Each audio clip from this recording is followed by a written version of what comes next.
Hello दोस्तों, कैसे हो आप सब। आप सभी को प्यार भरा नमस्कार। स्वागत है आपका अपने यूट्यूब चैनल पॉइंट एजुकेटर में। और आज हम 2021 में एचटेट में जो पेपर आया था टीजीटी लेवल पर, उसका सीडीपी पार्ट करेंगे। कंप्लीट 30 क्वेश्चन हम डिटेल एनालाइज करके करेंगे, यानी जिस क्वेश्चन की डिटेल ज़्यादा बनती है, 4 ऑप्शन है, उनको हम देखते हुए करेंगे। और इस पेपर में ज़्यादातर क्या था, स्टैटिक पार्ट था, यानी डायरेक्ट क्वेश्चन का आंसर मिल रहा था। तो वाइट बोर्ड की बजाय मैंने इसे पेपर पर करवाना ज़्यादा सही लगा। जो क्वेश्चन नए टॉपिक से आए हुए हैं उनको हम ज़्यादा डिटेल में करेंगे और आप साथ साथ नोट्स बनाते जाएं। देखते हैं फर्स्ट क्वेश्चन क्या था। बच्चों के भीतर छुपे सांवेगिक घुटन एवं शक्तियों को बाहर निकालने की प्रक्रिया को क्या कहते हैं? What is the process of releasing the hidden emotional suffocation and powers inside the children called. अब जो ये है ना, ये है कि बच्चों के भीतर, यानी उनके अनकॉन्शियस माइंड में जो सांवेगिक घुटन या शक्तियाँ छुपी हुई हैं, बच्चे अपने अंदर क्या क्या दबाए बैठे हैं, उसको बाहर निकालने का जो प्रोसेस होता है उसको क्या कहते हैं? उसको कहते हैं सांवेगिक विरेचन। ठीक है, क्या कहते हैं? सांवेगिक विरेचन या इमोशनल कैथारसिस। अब ये इमोशनल कैथारसिस क्या होता है? ये एक साइको एनालिटिक मेथड है ना, जो मनोविश्लेषणात्मक थ्योरी है फ्रॉइड की, उससे निकली हुई टर्म है। और ये ज़्यादा यूज़ कहाँ होती है? एंजाइटी होती है, चिंता, तनाव, ठीक है, गुस्सा ज़्यादा आना, डर ज़्यादा लगना, इस तरह के इमोशंस के लिए यूज़ होती है कि बच्चों के अंदर छिपे डर को निकालें, उनके गुस्से को निकालें, उनके तनाव को निकालें बाहर और उनमें पॉजिटिव चेंज लेकर आएं। तो उनके अनकॉन्शियस जो माइंड में कन्फ्लिक्ट, जो उनके कन्फ्लिक्ट छुपे होते हैं, द्वंद्व छुपे होते हैं, उनको बाहर निकालने की एक विधि है। और ये कहाँ यूज़ होती है? ये होती है जो हमारी थेरेपीज दी जाती हैं, साइकोलॉजिस्ट जो थेरेपी यूज़ करते हैं उसमें यूज़ होती है। उम्मीद है समझ आया होगा। नेक्स्ट देखिए, जब कोई व्यक्ति अपने विचारों तथा क्रियाओं को किसी ऐसे दूसरे व्यक्ति के अनुरूप बनाना शुरू कर देता है जिसका वह अनुकरण करना चाहता है, तो इस प्रकार की क्रिया कौन से प्रकार की रक्षा युक्ति कहलाती है? ये ईगो डिफेंस मैकेनिज्म से क्वेश्चन आया है। और क्या पूछा है कि जब when a person try to make his her thoughts and action according to other, दूसरों के अकॉर्डिंग अपने विचार और एक्शन को बनाना चाहता है, whom he like to follow, जिसको वो फॉलो करना चाहता है, then this kind of activity called which type of defence mechanism? ये क्या कहलाती है? आइडेंटिफिकेशन। ठीक है, क्या कहलाती है? आइडेंटिफिकेशन, तादात्मीकरण। अब ये क्या होता है? जैसे हमने इसको रिलेट करो कि आइडेंटिटी कार्ड चेक करते हैं, आप एग्जाम में जाते हो तो आपका आईडी कार्ड चेक किया जाता है, उससे क्या मैचिंग होती है? आप वही हो क्या, यानी आपकी पहचान देखते हैं, आप वही हो क्या। तो आइडेंटिफिकेशन क्या है कि दूसरे व्यक्ति को अपने अनुसार हम चाहते हैं कि हम उसके अनुसार बन जाएं, तो वैसे ही एक्शन शुरू कर देते हैं और वैसा ही क्या करते हैं, विचार अपने आप को उसमें डालना चाहते हैं। तो ये होता है आइडेंटिफिकेशन। अब है प्रोजेक्शन। प्रोजेक्शन यानी प्रक्षेपण, आरोप लगाना, अपना दूसरे पर आरोप लगा दें। जैसे पेपर अच्छा नहीं हुआ तो आप ये कह दोगे कि मैम आपने है ना अच्छे से नहीं पढ़ाया, तो क्या हो गया? ये आरोप कर दिया आपने। फिर है औचित्य स्थापन, रेशनलाइजेशन। रेशनलाइजेशन क्या होता है? इससे याद रखा करो, अंगूर खट्टे हैं, जैसे लोमड़ी को अंगूर नहीं मिले तो उसने कहा कि अंगूर खट्टे हैं, तो ऐसे ही हम अपना मन को समझाने के लिए कुछ भी बना लेते हैं बहाना। ठीक है, फिर है विस्थापन, डिस्प्लेसमेंट। तो डिस्प्लेसमेंट क्या होता है? प्लेसमेंट का मतलब है कि अपना जो गुस्सा है या कोई भी इमोशन है वो दूसरे पर प्रतिस्थापित कर दिया। जैसे ऑफिस से गुस्सा करके आया, बॉस ने डांट लगा दी, तो घर पे आके बच्चों को डांटना, तो ये क्या हो गया? डिस्प्लेसमेंट। उम्मीद है समझ आया होगा। नेक्स्ट क्वेश्चन देखो, जीन पियाजे के अनुसार बच्चा किस अवस्था या वर्ग में अमूर्त तर्क विकसित करता है। अकॉर्डिंग टू जीन पियाजे between which age the child develops abstract reasoning. अब अब्स्ट्रक्ट रीजनिंग तो अब्स्ट्रक्ट जो हमारी ऑपरेशनल स्टेज है उसी में करेगा, तो वो कब से शुरू होती है? 11 से शुरू होती है, 11 टू अडल्टहुड। तो इसमें जो ऑप्शन है वो दे देंगे हम, 11 से 14 साल तक। ठीक है, नेक्स्ट है, और पियाजे की थ्योरी मैंने अभी रिसेंटली करवाई है, पूरी 2 वीडियो बनाई हैं, कोई क्वेश्चन नहीं छूटेगा। निम्नलिखित में से कौन सा बाल्यावस्था का सामान्य भाषण विकार नहीं है? अब इसमें क्या है, which one of the following is not the common speech disorder of childhood. तो कॉमन डिसऑर्डर कौन सा नहीं है? अब भाषा का डिसऑर्डर पता है आपको, जो तुतलाना है, अटक अटक के बोलना, तो वो क्या है? एक भाषण विकार है। ठीक है, और दूसरा आप अस्पष्ट उच्चारण, समझ में ही नहीं आ रही भाषा, तो ये भी विकार है। फिर हकलाना, ये भी क्या है? विकार है। तो ऊर्जा की कमी, ये तो कहीं रिलेट ही नहीं करती, तो इसका ऑप्शन 1 है, ये राइट हो जाएगा। ऊर्जा की कमी है, ये भाषण विकार नहीं है, स्पीच डिसऑर्डर नहीं है। नेक्स्ट है, रोशा शाही धब्बा परीक्षण में कितने कार्ड निर्धारित हैं? रोशा इंक ब्लॉक टेस्ट है, उसमें कितने कार्ड हैं? उसमें हैं 10 कार्ड। और ये भी मैंने पर्सनैलिटी नहीं, पिछला एक टेस्ट करवाया था, कौन सा ईयर में आया हुआ था, उसमें डिटेल से करवाया है कि 10 टेस्ट हैं। ठीक है, नेक्स्ट है, वह संधि अवस्था। वह संधि अवस्था का आयु विस्तार क्या होता है? अब वह संधि अवस्था क्या होती है? Puberty age. तो पुबर्टी एज है ये 11 से 16 साल का आंसर हमारा राइट बताया इन्होंने, 11 से 16 साल। लेकिन कई जो बुक हैं उनमें 10 से 12 साल भी था, तो इसमें डाउट रहा था पिछले साल। आगे अगर क्वेश्चन आए तो आपको ये ध्यान रखना है, क्योंकि हम बोर्ड का जो आखिरी फैसला होता है, जो उन्होंने सही माना है उसी को लेकर चलेंगे। 11 से 16 साल को उन्होंने वह संधि एज को माना है, पुबर्टी एज माना है। नेक्स्ट है, रोस के अनुसार विकास की कौन सी अवस्था को मिथ्या परिपक्वता अवस्था कहा जाता है? Pseudo majority stage. रोस ने जिसको सूडो मेजोरिटी स्टेज बोला है, वो कौन सी अवस्था है? चाइल्डहुड, बाल्यावस्था। ठीक है, कि झूठी परिपक्वता। नेक्स्ट है, निम्नलिखित में से कौन सा एक बुद्धि के निष्पादन परीक्षण का प्रकार नहीं है? Performance test, not the type of performance test of intelligence. तो इसमें जो आर्मी अल्फा टेस्ट है ये परफॉर्मेंस टेस्ट नहीं है। ये कैसा टेस्ट है? वर्बल टेस्ट है। ठीक है, वर्बल टेस्ट है। और आर्मी बीटा है वो परफॉर्मेंस टेस्ट है। तो अगर यहाँ आर्मी बीटा आता तो वो परफॉर्मेंस हो जाता, ये अल्फा है, ये वर्बल टेस्ट है। बाकी जो तीनों बच गए हैं, Kohs block design test, cube construction test, pass along test, तीनों के तीनों परफॉर्मेंस टेस्ट हैं। नेक्स्ट है, निम्नलिखित में से कौन सी एक विशेषता प्रतिभाशाली बच्चों की दृष्टि से उपयुक्त नहीं है? अब इन्होंने पूछा है कि out of the following which one characteristic not suits to gifted children.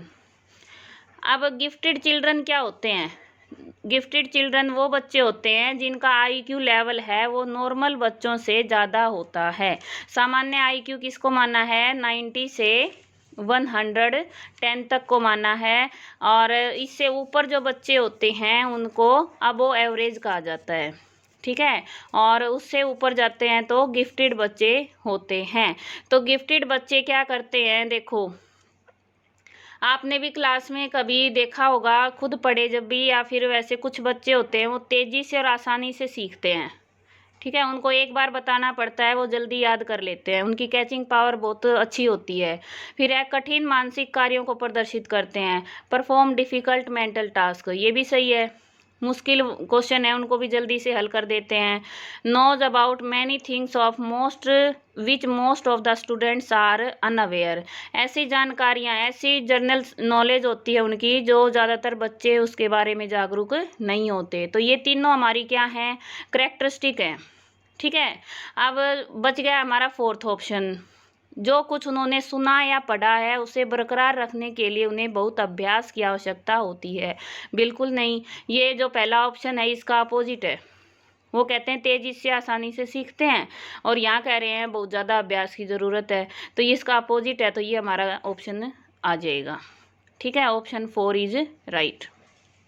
Much drill is required to retain what he she has heard or read. Next है, निम्नलिखित में से कौन सा एक बंडूरा द्वारा प्रदत्त अधिगम सिद्धांत के अंतर्गत अवलोकनात्मक अधिगम हेतु सही तार्किक क्रम है। अब जो ऑब्जर्वेशनल लर्निंग प्रोसेस है बंडूरा का, लर्निंग थ्योरी ऑफ बंडूरा, उसमें उन्होंने एक प्रोसेस की वो सीक्वेंस दी है। उन्होंने बताया है कि सबसे पहले अगर सीखना है तो अटेंशन होनी ज़रूरी है। ठीक है, क्या होनी ज़रूरी है, अटेंशन होनी ज़रूरी है। अटेंशन के बाद रिटेंशन, धारणात्मक। अब अटेंशन होगी, अवधारणात्मक, फिर धारणात्मक, रिटेंशन होगी, फिर प्रोडक्शन होगी, फिर क्या होगी, मोटिवेशन। इसका मतलब क्या है कि जो अटेंशन है ना, अगर बच्चा बैठा है उसका ध्यान ही नहीं है तो हम कैसे पढ़ाएंगे, कैसे वो सीखेगा। तो सबसे पहले अटेंशन होनी ज़रूरी है। फिर वो धारण करेगा, उसको अच्छे से सुनेगा, अपने मेमोरी में धारण करेगा, तभी तो उसको बाद में प्रोडक्शन करेगा, तभी तो वापस जवाब दे पाएगा। तो अटेंशन, रिटेंशन, प्रोडक्शन। और मोटिवेशन क्यों ज़रूरी है कि बच्चे को अगर पॉजिटिव रेनफोर्समेंट मिल गया, मोटिवेशन मिल गया, तो वो आगे भी उसको बरकरार रखेगा। लंबे टाइम तक याद रखने के लिए मोटिवेशन ज़रूरी है। तो इनका ये सीक्वेंस कई बार आ जाता है, attention, retention, production and motivation, याद रखना। नेक्स्ट है, सोशियोमेट्रिक तकनीक का आविष्कार किसने किया था। अब सोशियोमेट्रिक टेक्निक है ना, इसका आविष्कार किसने किया था, जे.एल. मोरेनो। जे.एल. मोरेनो ने किया था। और इन्होंने, ऑप्शन 2 हमारा राइट हो जाएगा। ये होती क्या है भाई सोशियोमेट्रिक टेक्निक, ये एक क्या होता है, एक मेथड होता है जिसमें सोशल रिलेशनशिप को मापा जाता है कि समाज में किसी व्यक्ति के कितने अच्छे संबंध हैं, उसको सोशल एक्सेप्टेंस कितनी मिली हुई है, उसका सोशल स्टेटस कितना है, यानी लाइक कितना किया जाता है, या वो सोशल एडजस्टमेंट कितना कर पा रहा है। ठीक है, और इसको पढ़ाई में कहाँ यूज़ करते हैं, मोटिवेशन के लिए यूज़ करते हैं, या डिसिप्लिन सिखाने के लिए यूज़ करते हैं। जैसे मॉनिटर बनाते हैं तो क्लास में पूछते हैं कि भाई किसको बनाएं, तो पता चलता है कि भाई इस बच्चे को सभी लाइक करते हैं। कई बार वोट सिस्टम डलवाते हैं कि कौन किसको लाइक करता है, किसको मॉनिटर बनाया जाए। तो डिसिप्लिन के लिए भी हम इसका यूज़ कर सकते हैं। नेक्स्ट है, उम्मीद है आप बोर नहीं हो रहे होगे, समझ आ रहा होगा। और अगर चैनल पर नए हो तो प्लीज़ सब्सक्राइब करें चैनल को, क्योंकि यहाँ पर आपको जो कॉमन पार्ट है स्टेट में 90 नंबर का, उससे रिलेटेड वीडियोस भी मिल जाएंगी। मैथ्स, रीजनिंग और हिंदी ग्रामर ज़्यादा मिलेंगी। इंग्लिश ग्रामर की कुछ वीडियोस अवेलेबल हैं। मोस्ट इम्पोर्टेंट टॉपिक ही करवाए जाते हैं, और CDP की आपको कंप्लीट सिलेबस मिल जाएगा। ठीक है, नेक्स्ट है, यह किसने कहा था कि एक व्यक्ति उसी अनुपात में बुद्धिमान होता है जितना वह अमूर्त रूप से चिंतन की क्षमता रखता है। Who stated that. तब ये क्या है, स्टेटमेंट है। अब स्टेटमेंट तो जिसकी है उसकी रहेगी, इसको कोई चेंज नहीं कर सकता। तो ये किसकी है, टर्मन की है। उन्होंने कहा था कि an individual is intelligent in proportion as he is able to carry on abstract thinking, कि व्यक्ति में जितनी ज़्यादा अब्स्ट्रैक्ट थिंकिंग होगी ना, अमूर्त चिंतन की क्षमता होगी, व्यक्ति उतना ही अधिक क्या होगा, इंटेलिजेंट होगा, बुद्धिमान होगा। ये किसने बताया है, टर्मन ने बताया है। नेक्स्ट है, लड़कियां शारीरिक रूप से लड़कों से श्रेष्ठ होती हैं। Girls surpass boys physically in कौन सी स्टेज में। अब इसमें दो ऑप्शन राइट माने गए थे, एक तो माना था उत्तर बाल्यकाल और एक किशोरावस्था। ठीक है, दोनों को ही नंबर दिए थे। और फिजिकल जो साइंस होती है हमारी, उसमें तो उत्तर बाल्यक अवस्था को मानते हैं, और कई बुक्स में, साइकोलॉजी की कई बुक में एडोलोसेंस को इसका आंसर बताया कि वही गर्ल्स हैं वो बॉय से ज़्यादा फिजिकली स्ट्रोंग होती हैं। लेकिन अर्ली चाइल्डहुड में लड़कियों की हाइट वेट ये सब कुछ ज़्यादा बढ़ता है। ठीक है, तो नेक्स्ट है, शैक्षिक मनोविज्ञान के पिता के रूप में किसे जाना जाता है। फादर ऑफ एजुकेशनल साइकोलॉजी किसे कहा जाता है भाई, ये हैं E.L. थॉर्नडाइक, याद रहेगा। और इस तरह की जो क्वेश्चन है, शॉर्ट क्वेश्चन, इनकी वीडियोस भी आपको चैनल पर मिलेंगी। टेस्ट सीरीज ऑफ साइकोलॉजी इस नाम से आपको प्लेलिस्ट मिलेगी। नेक्स्ट है, निम्नलिखित में से कौन सी एक विषय वस्तु समग्रवादी मनोवैज्ञानिकों के अध्ययन क्षेत्र की है। अब ये समग्रवादी क्या होता है, gestalt psychologist, study of gestalt psychologist. अब गेस्टाल्ट है ना, ये है समग्र, समग्र यानी संपूर्ण, संपूर्ण यानी होल, क्या होल, जहाँ भी होल वर्ड आ जाए एज ए होल, होल के रूप में जो देखता है वो गेस्टाल्ट साइकोलॉजिस्ट होता है। तो ये आ जाएगा हमारा mental and behavioural processes as a whole, as a whole आएगा यहाँ पे। ठीक है, यानी संपूर्ण रूप से, समग्र यानी संपूर्ण, तो इसमें ही आंसर छिपा हुआ था, संपूर्ण रूप से मानसिक और व्यवहारिक प्रक्रियाएं। नेक्स्ट है, यह किसने कहा कि व्यक्तित्व जन्मजात और अर्जित प्रवृत्तियों का योग है। Who stated that personality is the sum total of इनेट and acquired disposition. ये किसने कहा था, वैलेंटाइन ने कहा था। और इसमें जो मार्टिन प्रिंस की डेफिनेशन है वो भी लगभग सेम है, लेकिन वो थोड़ी सी डीप है, डिटेल में है और है ऐसे ही। और वैलेंटाइन ने उसको शॉर्ट फॉर्म में कर दिया, बस छोटी सी डेफिनेशन दे दी। और इन सभी ने जो डेफिनेशन दी हैं, वीडियो के लास्ट में मैं आपको चारों की डेफिनेशन करवाऊंगी। ये मोस्ट इम्पोर्टेंट डेफिनेशन है पर्सनैलिटी की। ठीक है, लास्ट में करवाऊंगी। नेक्स्ट है, निम्नलिखित में से कौन सी एक अपराधी बालक की विशेषता नहीं है। आप अपराधी बालक है ना, उसको देखो इंग्लिश में नाम दे रखा है डिलिक्वेंट्स। तो विद्यालय संपत्ति को नष्ट करना अपराधी बालक करेगा ये तो। फिर धमकी देना एवं उपहास करना ये भी करेगा, बुलिंग करेगा, बच्चों की मजाक उड़ाएगा, उनको सताना, टॉर्चरिंग, तो ये तीनों तो इसकी विशेषता हो गई। कौन सी पूछिए, नहीं, तो नहीं को ध्यान में रखते हुए शरीर रचना में एस्थेनिक, ये हमारी इसका ऑप्शन राइट हो जाएगा। Option 4 is correct. नेक्स्ट है, निम्नलिखित में से कौन सी अंतर्मुखी सोच प्रकार व्यक्तित्व की विशेषता है। इंट्रोवर्टेड थिंकिंग टाइप पर्सनैलिटी पूछा है इन्होंने। अब इंट्रोवर्टेड और एक्सट्रोवर्टेड 2 टाइप के पर्सनैलिटी होती है। तो इंट्रोवर्टेड क्या करते हैं, अपने आप में मगन रहते हैं। ठीक है, तो इसमें उन्होंने ये आंसर सही माना है, अपनी बौद्धिक खोज में लीन, absorbed in his own intellectual pursuit. और इससे पहले एक पेपर में आया था, तब उन्होंने इसको भी राइट माना था। 2 ऑप्शन राइट थे उसमें क्या पूछा था, करेक्टरिस्टिक ऑफ इंट्रोवर्टेड के साथ साथ एक्सट्रोवर्टेड का भी नाम था। इस तरह से ही क्वेश्चन यही था, लेकिन उसमें ये दोनों ऑप्शन राइट में थे। अब की बार उन्होंने सिर्फ सेकंड ऑप्शन को राइट माना है। इसकी विशेषताएं क्या क्या होती हैं कुछ और बता देती हूँ आपको।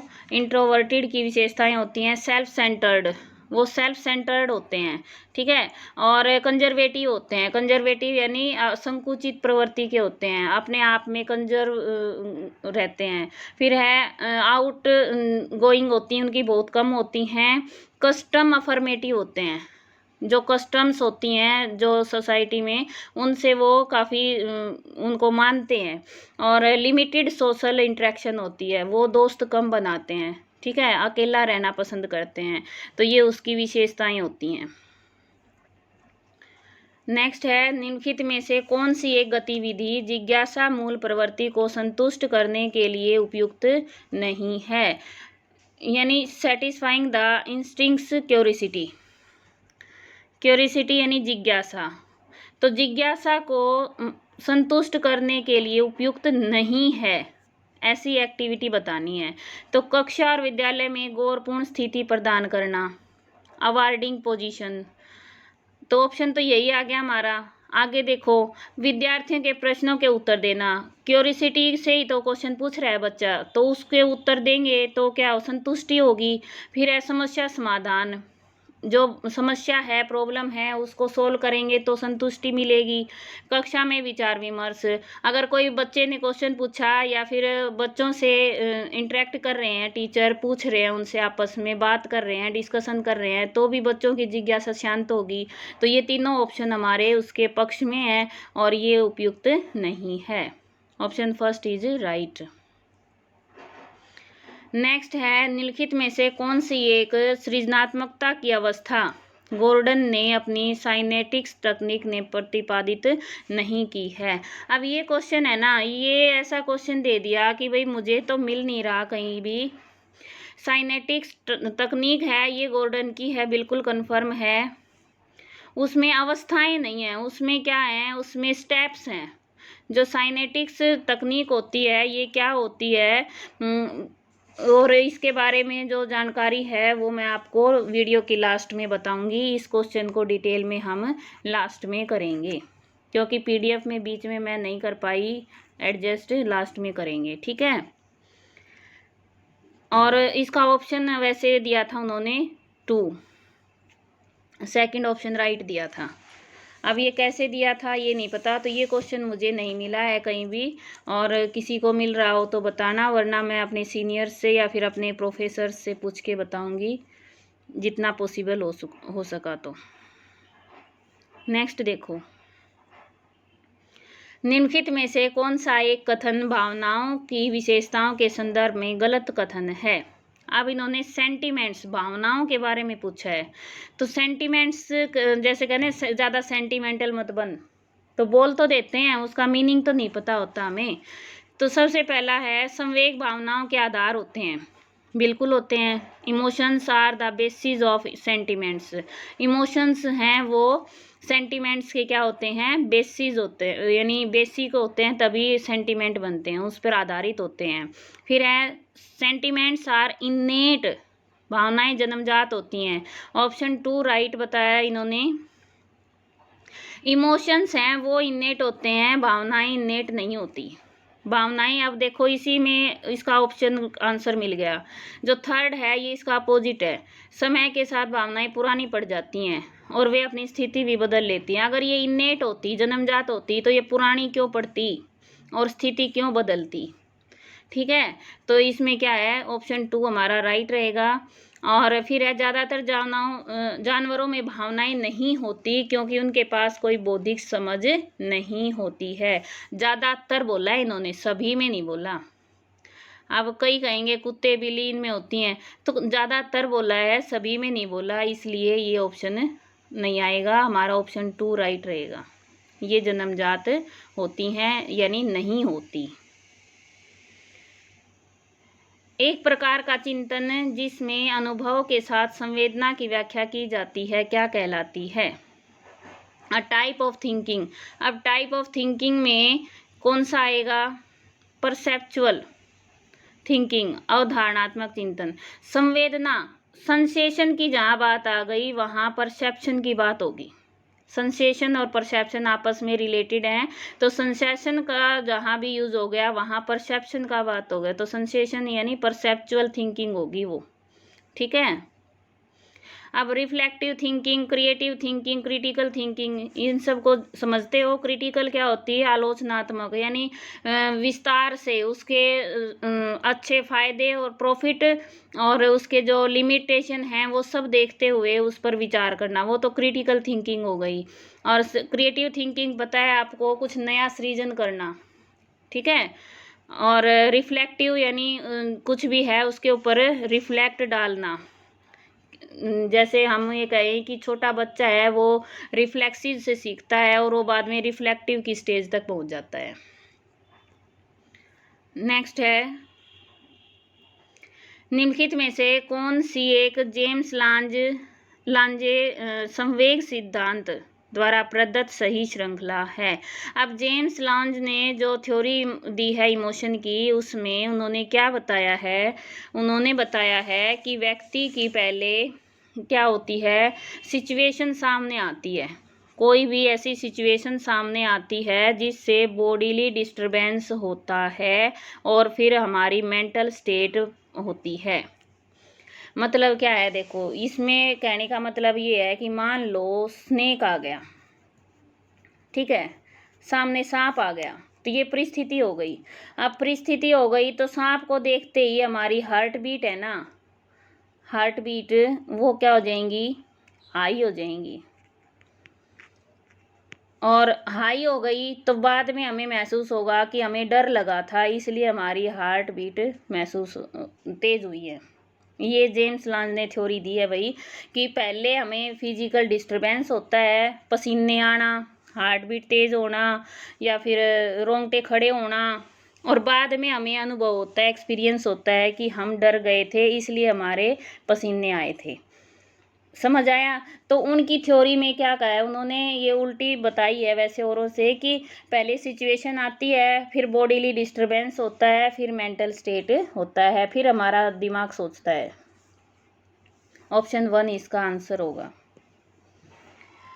नेक्स्ट है, कभी कभी प्रतिभाशाली माता पिता के बच्चे अपने माता पिता की तुलना में कम बुद्धि के साथ जन्म लेते हैं, और अथवा इसका ठीक उल्टा होता है। यह वंशानुक्रम का कौन सा नियम कहलाता है? कि जो गिफ्टेड पेरेंट्स हैं उनके बच्चे हैं वो लेस इंटेलिजेंट होते हैं, और या फिर कुछ हैं वो कम इंटेलिजेंट होते हैं, उनके बच्चे गिफ्टेड होते हैं। तो ये कौन सा लॉ है? ये है लॉ ऑफ रिग्रेशन, प्रत्यागमन का नियम, ठीक है। ये मैंने करवा रखी पूरी वीडियो, आप जरूर देखना, क्वेश्चन मोस्टली पूछा जाता है इसमें से। अब चयनित गुणों का सिद्धांत, ये क्या है? लॉ ऑफ सिलेक्टिव ट्रेट्स, कि कुछ सिलेक्टेड ही ट्रेट आते हैं, ये नहीं कि बिल्कुल as it is mummy papa के जो गुण हैं वो सेम बच्चे में आ जाएं, सिलेक्टेड ही आते हैं। और इसके बाद है law of maternal and paternal lines, कि जो गुण है ना वो मातृपक्ष या पितृपक्ष दोनों में से किसी के भी आ सकते हैं, उनमें से ही आते हैं, या तो नाना नानी की साइड से या दादा दादी की साइड से आते हैं। फिर है संयोग, लॉ ऑफ चांस, कि जो गुण हैं वो ये नहीं कि हम चाहें वो आएंगे, वो चांस पर डिपेंड है कि कौन से गुण आएंगे कौन से नहीं आएंगे। तो इस तरह से ये 4 लॉ हैं, ये मैंने समझा दिए हैं। नेक्स्ट है हमारा, एरिक्सन के अनुसार व्यक्ति के मनोसामाजिक विकास की चौथी अवस्था कौन सी है? अब मैंने कल एक वीडियो डाली थी, उसमें मैंने आपको श्योर ट्रिक बताई थी। अब इन्होंने पूछी है चौथी अवस्था। अब कंफ्यूज हो जाते हैं सभी की चौथी अवस्था, क्योंकि देखो तीनों में आई है ना, तीनों में, तो कौन सी करें? तो मैंने आपको बताया था TA in India, TA in India. तो टीए से बन गई हमारी ट्रस्ट वाली, तो ये पहली स्टेज, ये दूसरी स्टेज, ये तीसरी स्टेज, चौथी कौन सी? इंडिया वाली, यानी इंडस्ट्री वाली है। तो हम क्या लगा देंगे? थर्ड ऑप्शन को ना आंसर लगा देंगे। समझ आया? ऐसे ट्रिक से याद करेंगे तो कभी गलत नहीं होगी। तो ऑप्शन 3 है वो हमारा राइट आंसर हो जाएगा। नेक्स्ट है, और इस वीडियो को जरूर देखना, आपको सारी स्टेजेस सीक्वेंस में याद हो जाएंगी। निम्नलिखित में से कौन सा विकास के संदर्भ में असत्य कथन है? अब विकास, डेवलपमेंट के बारे में फॉल्स स्टेटमेंट पूछी है। विकास में परिवर्तन निहित होता है, डेवलपमेंट इन्वॉल्व्स चेंज, बिल्कुल होता है, चेंज तो होता ही रहता है ना। फिर है the development pattern is unpredictable, अपूर्व अनुमेय। अब अगर वो प्रिडिक्टेबल ना हो तो कैसे बता सकते हैं एक छोटे बच्चे को देखकर, उसका डेवलपमेंट देख के कि ये बड़ा होकर कितनी हाइट का होगा, छोटा रहेगा, बड़ा होगा, या फिर उसका आईक्यू देख के कि भाई ये इंटेलिजेंट है, पढ़ाई में अच्छा निकलेगा, तो ये प्रिडिक्टेबल होता है। तो ये ऑप्शन हमारा आ जाएगा आंसर। फिर है early development is more critical than later development, बिल्कुल सही है। पहले जो डेवलपमेंट होता है अर्ली डेवलपमेंट, बच्चे का जो बाल्यावस्था तक होता है, वो बाद के डेवलपमेंट से ज़्यादा क्रिटिकल होता है। Development is the product of maturation and learning, परिपक्वता और अधिगम का उत्पाद है, ये भी बात बिल्कुल सही है। और ये वीडियो भी मैंने करवा रखी है डेवलपमेंट के बारे में और हेरिडिटी के बारे में, एनवायरनमेंट के बारे में, चैनल पर जाकर जरूर देखना। नेक्स्ट है निम्नलिखित में से कौन सा एक कथन निर्देशन की विशेषताओं एवं प्रकृति के संदर्भ में गलत कथन है। अब पूछा है गाइडेंस। अब गाइडेंस ये कहते हैं हम उसकी गाइडेंस में काम कर रहे हैं, हम गाइडेंस ले रहे हैं। अब गाइडेंस होती क्या है, उसकी करैक्टरिस्टिक्स क्या क्या हैं वो देखो। इसमें 3 तो उसकी करैक्टरिस्टिक हैं और 1 है वो नहीं है, रॉन्ग स्टेटमेंट ढूंढनी है। तो पहली हमारी निर्देशन किसी व्यक्ति को खुद को समायोजित करने में सहायता करता है, ठीक है। फिर है निर्देशन आत्म दिशा में व्यक्ति के विकास को बढ़ाता है, आत्म दिशा में व्यक्ति के विकास को बढ़ाता है। और उसके बाद है निर्देशन केवल अन्य के प्रयासों के माध्यम से व्यक्ति स्वयं की मदद करता है। क्या निर्देशन केवल अन्य के प्रयासों के माध्यम से व्यक्ति स्वयं की मदद करता है? क्या दूसरे ही काम करते रहेंगे, उसको प्रयास करते रहेंगे और व्यक्ति को लाभ होता रहेगा? नहीं होगा ना। तो ऑप्शन कौन सा आ जाएगा हमारा, ये जो 3rd है ये राइट हो जाएगा, ठीक है। नेक्स्ट है निर्देशन किसी व्यक्ति को अपना स्थान स्वयं प्राप्त करने में सहायता करना है, सहायता प्रदान करना होता है निर्देशन। तो देखो पहले में भी सहायता है, 4th में भी सहायता है और इसमें बढ़ावा देना, तो ये तीनों इसकी क्या है, विशेषताएं हैं। और जो चौथा है वो मदद करना तो है, लेकिन वो अन्य के प्रयासों से ही नहीं होगा, वो खुद भी प्रयास करना पड़ेगा। वो सिर्फ उसकी मदद करेंगे, उसको समझाएंगे, बताएंगे, रास्ता चलना उसको खुद पड़ेगा। नेक्स्ट है लड़कियों के पितृ प्रेम भाव को फ्रॉयड ने किससे संबोधित किया है। अब जो paternal love of girls Freud ने क्या बताया है, मैंने बताया था आपको, गर्ल में इसमें नाम देखो इलेक्ट्रा, ये दोनों होते हैं, एक बॉयज में एक गर्ल में। तो इलेक्ट्रा है ये लड़की का नाम है ना, तो ये आ जाएगा हमारा लड़कियों से संबंधित। और ओडिपस किसका आ जाएगा, बॉयज का। बॉयज का अपनी मदर के प्रति जो प्रेम भाव है उसको क्या कहा है, ओडिपस कॉम्प्लेक्स।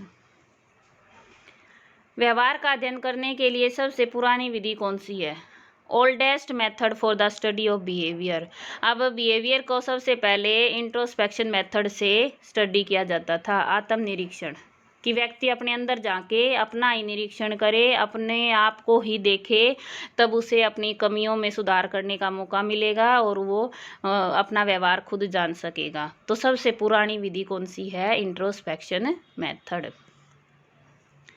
लास्ट क्वेश्चन है निम्नलिखित में से कौन सी एक अंतर्दृष्टि की विशेषता नहीं है। Out of the following which one is not the characteristics of insight. अब इंसाइट की विशेषता नहीं है। इंसाइट क्या होता है, इंसाइट थ्योरी किसने दी है, कोहलर ने, ठीक है। और इंसाइट यानी वो जो चिंपैंजी था उसको एकदम से दिमाग में आता था कि कैसे प्रॉब्लम को सोल्व करें, कैसे मैं ये केले हैं ये पकड़ूं, यही था ना। तो एकदम से आता था, तो इंसिडेंटली पहला ऑप्शन है, तो ये तो उसकी कैरेक्टरिस्टिक है। रिस्पॉन्स इन नवल सिचुएशन, नई सिचुएशन दी गई तो भी उसका रिस्पॉन्स होगा। हैबिट स्ट्रेंथ, क्या वो आदत बन जाएगी? आदत को बल मिलेगा? नहीं। तो ये इसकी कैरेक्टरिस्टिक नहीं है। थर्ड ऑप्शन इसका राइट आंसर होगा। रिस्पॉन्स स्पॉन्टेनिटी यानी अनुक्रिया का सहजता से होना। तो ये क्या होगा? हमारी उसकी कैरेक्टरिस्टिक है इनसाइट की। ठीक है, तो इस तरह से हमने 30 क्वेश्चन कंप्लीट कर लिए। अब जो मैंने बताई थी कि 2 क्वेश्चन हैं उनको हम डिटेल में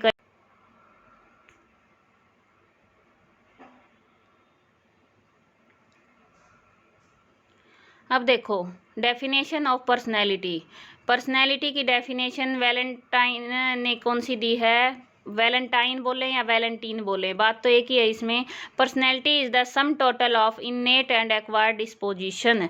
की जो पर्सनैलिटी है वो किसका सम टोटल है? जन्मजात, इन्नेट यानी जन्मजात, और एक्वायर्ड जो अर्जित की हुई हैं उन प्रवृत्तियों का क्या है? सम टोटल है।